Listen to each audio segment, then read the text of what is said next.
Vad händer nu då? Vad har du ätit? Det blev helt svart.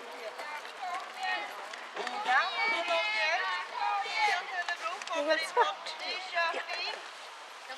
Hon har varit här på ridläger för första gången, men har varit här och tävlat tidigare.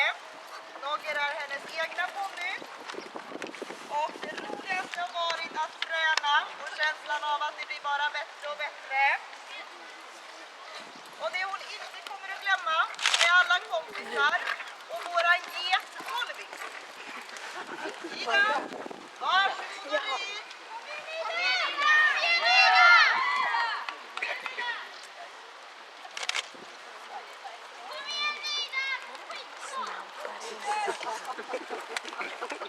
Vad sa du? Det är skitbra. Hej så, det är riktigt.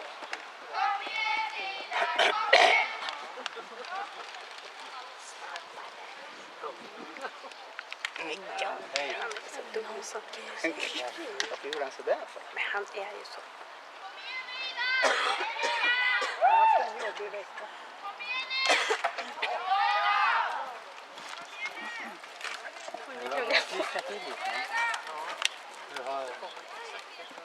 Ja, precis.